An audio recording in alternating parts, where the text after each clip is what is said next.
作为电竞手机始祖 ，Razer 终于推出第二代以电竞为定位的游戏手机 Razer Phone 2。本集除了深度评测外，也会跟大家聊聊 Razer Phone 2所采用的120Hz IGZO 显示器。除了这些，想当然，大家一定会想看 Razer Phone 2跟 ROG Phone 的两强厮杀对决。邦尼跟大家一样非常期待。不过，等一下，邦尼今天不会做两支的对决，究竟为什么？我们边看边说。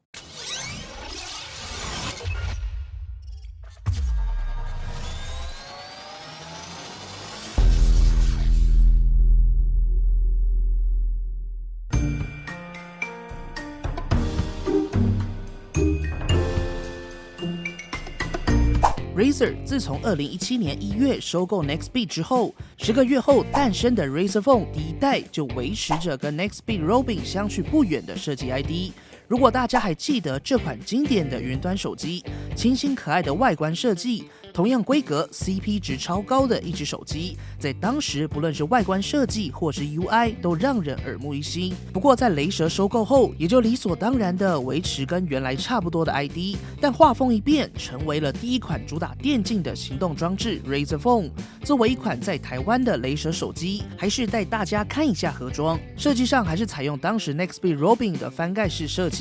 打开后，首先看到的是 CEO 的感谢信，在之下是手机的本体。翻开夹层后是一包说明文件，不过最重要的是里面随附的一支设计感满满的 Razer 退卡针。当然，如果是 logo 搜集控，一样有 Razer 的 logo 贴纸。配件部分随附了一个最高24瓦的 Type-C 接孔快速充电器，并且拥有大大的 Razer logo， 还随附一条双 Type-C 接头的线材。不过不要小看它哦，在接口内则是采用了雷蛇绿点缀，细节满满。而回到 Razer Phone 2， 主要视觉则是以第一代为基础，在主要结构上采用金属中框跟玻璃背板。而作为一款电竞手机，想当然背后的 logo 也一样亮了起来。背面的主要视觉还是落在凸起一大块的横向排列镜头。手感上虽然侧边有进行钻石切割，不至于刮手，但因为 Razer Phone 2本身体积还是比较大的，全平衡的方形设计上，对于手不大的使用者来说，单手操作还是比较吃力。不过若是习惯双手操作的使用者，在手感上则是比较顺手一些。机身配置部分，顶部拥有麦克风，左侧拥有 Nano SIM 加 Micro SD 卡槽，不过仅有单卡配置，并不支援3选2解决方案。中间2个圆点则是音量按键，虽然设计相当有 Nextbit Robin 可爱的影子，但在实际调整音量时，常常因为面积太小，需要先找到定位后才能忙操作，花一点时间也还能熟悉。右侧部分采用结合指纹辨识的电源按钮，在键程上稍短，需要一点时间熟悉。整体来说 ，Razer Phone 2在第一手的质感上还是相当不错的，不过按键部分则是需要花点时间熟悉。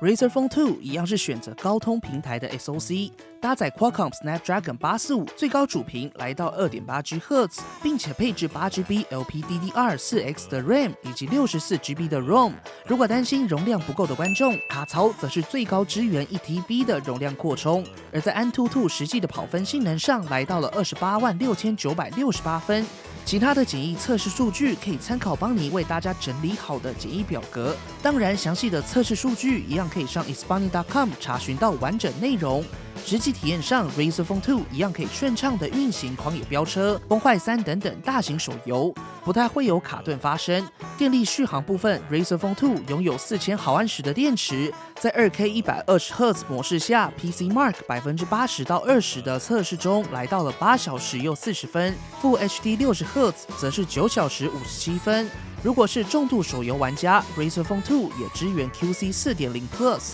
能够在短时间内回血。整体来说 ，Razer Phone 2在今年旗舰配置上还是都有到位。不过储存空间稍微比较小，手游重度玩家会建议购买记忆卡并转换成内部储存空间搭配使用。而在指纹解锁部分，则是跟电源按键结合，不过在辨识上并不支援放上后就解锁，需要按下后才能进行辨识，在速度上稍微跟不上按下电源的速度，所以在使用上需要习惯按下电源键后，放在按钮上1秒左右再抬起，就能够在点亮萤幕的同时进行解锁。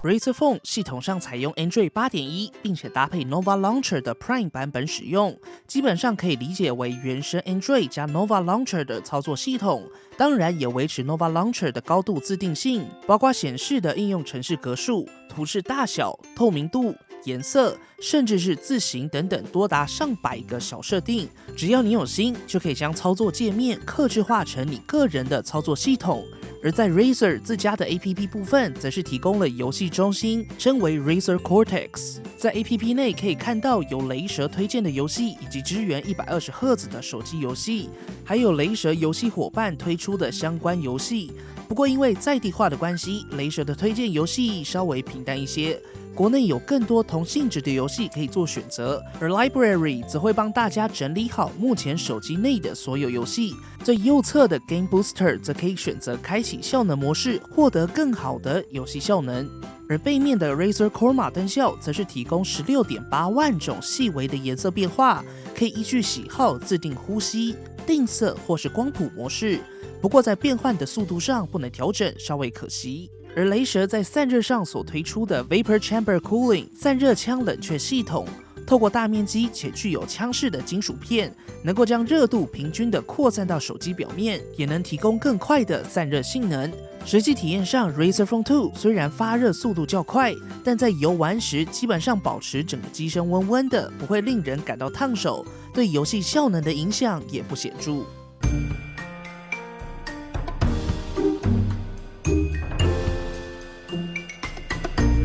Razer Phone 2搭载 5.7 寸 2K 16:9的 IGZO 显示器，拥有120赫兹 Ultra Motion 的技术，并且受益于 IGZO 省电、高解析跟高更新的优势。Razer Phone 2在萤幕更新率上则是达到目前消费性手机最高的120赫兹，并且支援 HDR 显示效果。整体来说 ，Razer Phone 2所采用的这块 IGZO 显示器在显示效果上还是相当不错的，颜色表现相当饱满，对比也相当纯净。HDR 影片的明暗细节表现也相当不错，在设定选单中可以自由的切换 Full HD 跟 2K， 刷新率则是提供60、90、120三种自定选择。而 Razer 也特别强调，主打的120赫兹是真的120赫兹显示器，包括了触控取样跟显示更新率都达到120赫兹。透过我们以下的240 FPS 高速摄影比较影片，可以看到Razer Phone 2在120赫兹跟60赫兹的比较画面，120赫兹明显在手指下滑的时候，相比起60赫兹更为顺畅，而60赫兹则有滑动后画面跟不上的问题出现。不过还是必须说，在实际体验上，邦尼透过肉眼仔细来看，虽然能够感受到非常些微的差异，但如果是在玩游戏的时候，即使是 FPS 或赛车类游戏，在5.7寸的画面中感受真的有限。在高速摄影下也才能够看到60赫兹画面中不连续感稍微明显。不过究竟差异有多少，还是非常推荐大家到实体店面体验这款120赫兹的 IGZO 显示器吧。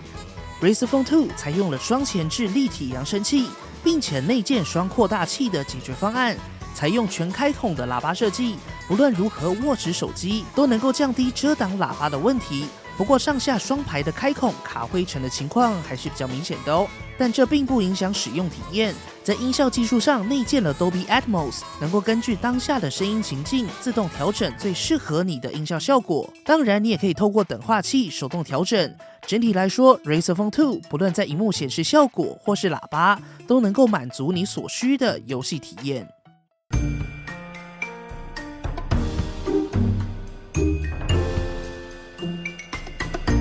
Razer Phone 2在相机上搭载 f1.75 1200万画素主镜头，并且支援 OIS 光学防手震，副镜头则是 f2.6 1200万画素望远镜头，并且采用相位对焦解决方案。不过我们实测下 Razer Phone 2在对焦上速度虽然算快，但可靠性相对不稳定。例如我们在同一个场景测试让相机自动对焦，也尝试点击萤幕手动选择对焦点，但重复对焦了多次，总是无法成功对焦，似乎存在着对焦盲区。回到实际拍摄效果，我们也透过样张边看边说。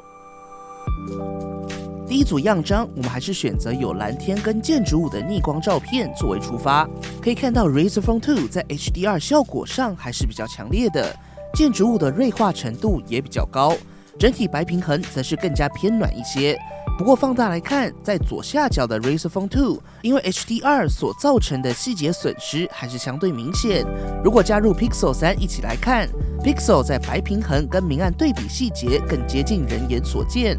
不过 Razer Phone 所保留的明暗细节也还算相当惊艳。接下来这组样张一样可以得到 Razer Phone 2在 HDR 部分拥有相当不错的表现，白平衡一样稍微偏暖。不过如果放大到建筑来看， Razer Phone 2在细节呈现上的锐化程度跟涂抹感还是比较重。而看到实物样张， Razer Phone 2在颜色上则是比较平淡，但并不是 Pixel 3的 AI 给的太过分，现场看来反而 Pixel 3更接近肉眼所见。整体来说， Razer Phone 2在 HDR 效果上还是开得比较满的，虽然在整体画面曝光上更亮，也能呈现出更多的明暗细节，但在细节的损失还是比较严重。究竟大家喜欢开好开满的 HDR， 或是还原眼前所见作为优先？欢迎在右上角投票告诉邦尼咯。而在望远镜头部分， Razer Phone 2副镜头是 f2.6 的1200万画素望远镜头，不过邦尼发现在进行1倍2倍切换时，过渡感还是比较明显，甚至会以黑画面进行转场。我们也推测可能跟镜头横向左右摆放所产生的视角差有关，所以在切换时无法有效的进行修正，造成相当明显的画面过渡。我们也来看实际的样张。第一组样张，我们先来看1倍的建筑物，再来看望远镜头所拍摄出来的样张，可以明显的发现副镜头的天生画素影响还是相当大的，不论是在色彩还原上，或是明暗细节，都跟主镜头有相当大的差异，涂抹感也比较重。所以邦尼也提供主镜头进行裁切的版本，虽然照片细节受到影响，但可以明显的发现，不论在还原或是动态对比都有更好的表现。接下来这组比较显著的则是 Razer Phone 2主镜头偏暖，而副镜头则是偏冷，在曝光白平衡判断上也相对不稳定，还有一定的改善空间。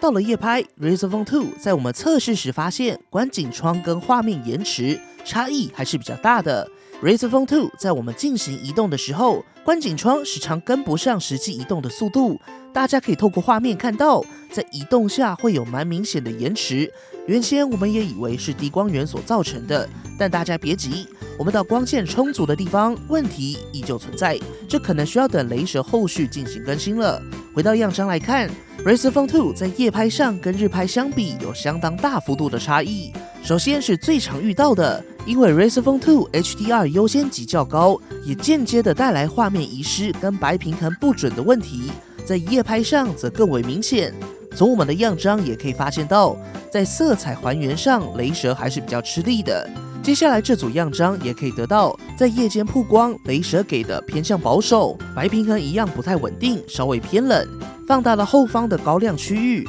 雷蛇在夜间 HDR 效果也无法有效发挥。接下来几组样张基本上可以得到，雷蛇在曝光上还是偏向保守，白平衡跟噪点控制也相对不稳定，对于 f1.75 的镜头模组来说稍微可惜。不过我们也发现，如果是手动开启 HDR， Razer Phone 2则会有更好的动态对比，不过在天空中的噪点也会更加明显一些。我们也猜测可能是受限于夜间降噪效果有限，才无法真正发挥硬体实力，所以就看大家如何取舍，选择更适合当下场景的拍摄模式咯。整体来说， Razer Phone 2在日拍上表现确实相当不错， HDR 效果更是超乎我们期待，相当惊艳。夜拍则是跟今年大多数没有软体辅助的机种差不多，效果不算特别出色，不过在软体上的问题就比较显著了，包括对焦的可靠性、望远镜头切换跟观景窗的延迟问题。虽然都是小问题，但还是期待雷蛇后续能推出相关更新进行解决咯。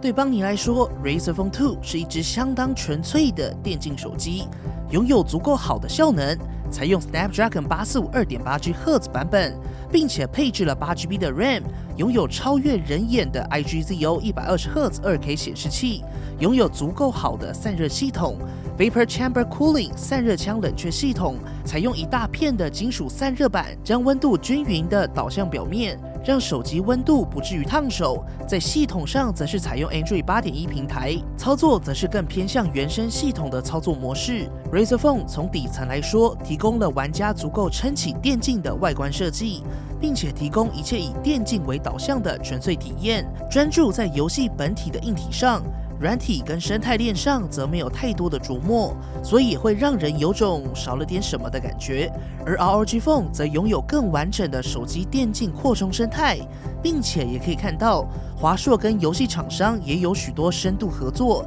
在系统上，则是以华硕累积多年的 Zen UI 操作界面为基础，打造属于 ROG 风格的系统界面，在功能上也丰富了不少。也趁着多年的手机制造经验，华硕导入了更多关于手机使用者所需要的游戏体验。对两家手机厂商来说，手机的设计导向跟族群也有巧妙的不同，所以究竟哪一支比较好，这个问题就看你需要什么样的功能去做选择啦。关于两支的优缺点，会建议大家观看邦尼所推出的 ROG Phone 深度评测，相信对于两者的差别会有更完整的认识。好啦，本期节目结束了，不要忘记右上角对 Razer Phone 2进行投票，或底下留言告诉邦尼团队，你还想知道 Razer Phone 2系列哪项功能或想看的产品测试。对了，快点到 Facebook 私讯邦尼的粉丝专页，找邦尼 AI 小助理玩吧。如果喜欢本期的节目，不要忘记订阅邦尼，并且追踪我们的 Facebook、Instagram， 以及加入 Line@ 跟我们讨论。